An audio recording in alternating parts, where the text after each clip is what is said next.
Ayan, para samahan niyo po ako sa pagluluto ng ating ulam sa ngayong araw na to mga kalodi. Ayan, pagkatapos ng ayan, Christmas, eto na naman po tayo, di ba? Magluto-luto lang po tayo ng sinigang na alam niyo na po to. Ayan, di ba masarap po dyan na may sabaw po dyan. Sabaw pa lang ulam na mga kalodi dyan. Ayan. Ano bang ulam niyo po ngayong tanghalian mga kalodi? Ayan, sana yan. Nakakain na po kayo. Ayan, sa atin po ayan magluluto at ano yan. Mamaya to tayo magluto muna tapos ano yan. Kakain na pagkatapos nitong maluto po ng ating ulam. Ayan, ulamin po natin to mga kalodi. Ayan. Kita nyo naman po dyan mga kalodi. Diba? Ang sarap-sarap. Ulam pa lang. Napapaano ka lang. Yung mga gulay po, nasahig po natin. Diba? May ano yan.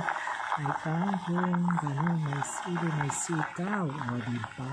Ayan, bago yung alam nyo na po kung paano magluluto. Diba? Nang ganito. Ayan. Ginawin po siguro anong bago sa inyo po yung pagluluto ng ganitong ulam po dyan mga kalodi. Yung siligang na baboy.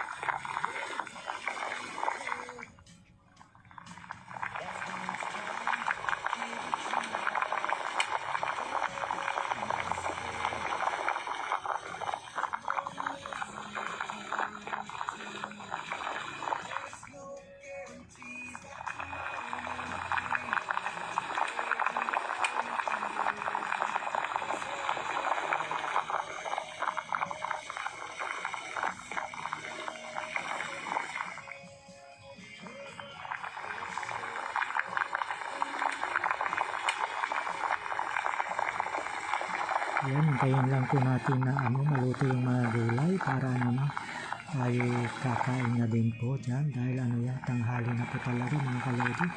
Malapit na mag 1 o'clock. Ayan.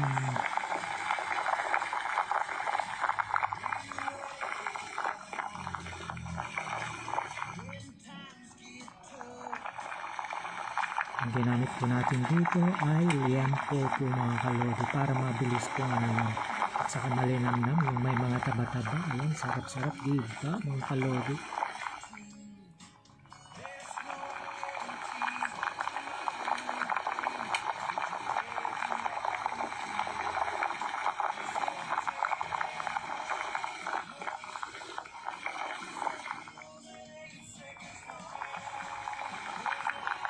Thank you for watching. Kung nagustuhan niyo po, mag-like, share, and subscribe. Bye-bye for now. God bless us all. Thank you for watching.